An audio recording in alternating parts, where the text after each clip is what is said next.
First time I experienced aviation, I was around 8 years old or less. My dad was a Concorde mechanic.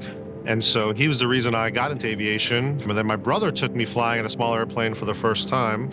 And that was the first time we got to experience an aircraft. I thought it was cool, but I maybe didn't appreciate the fact that I was in an aircraft with my brother, who I ended up working with, who's a big aviation mentor of mine. My dad, who's the reason we're all in aviation, was a mechanic. My mom, who helped grow the business. And little did I know, 30 years later, I'd be in the aviation business of my own.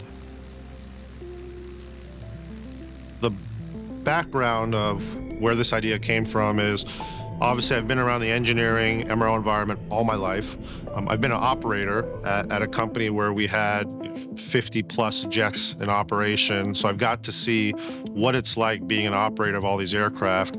I thought there was a better mousetrap to help support maintenance for those aircraft in the business jet and military jet world.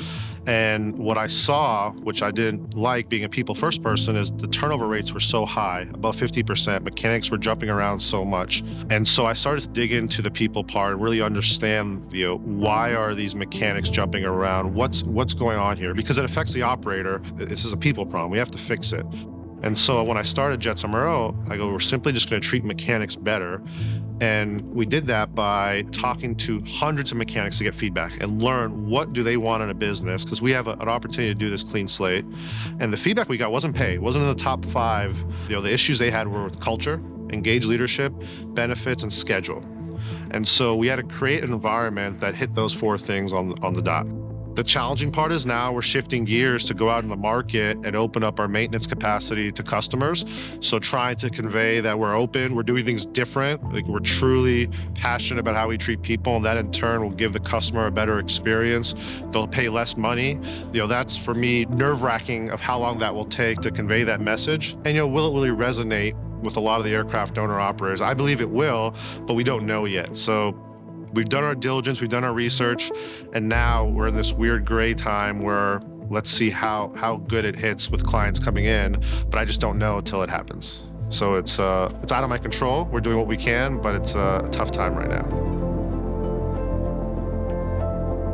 It's emotionally stressful, but in business, you gotta compartmentalize the emotions. I mean, it's easier said than done, but I find myself doing it in this phase of our business more so because we're building something based off months and really years of experience of diligence that people need the service and product and will appreciate what we're trying to do very different, right? But until it happens, we're not there yet. So it is an unknown. Is it uncomfortable? Yes. But in business, you should enjoy being uncomfortable because you learn from it. If you really believe in your mission, values, and the stuff that you put on paper that sometimes people don't pay attention to, you'll get there. And so I look at them sometimes every day. I go remind myself, why am I doing this? And unequivocally, I really believe if we put the right team around us and we really invest and bank on people, we'll be successful. Like I don't waver from that at all.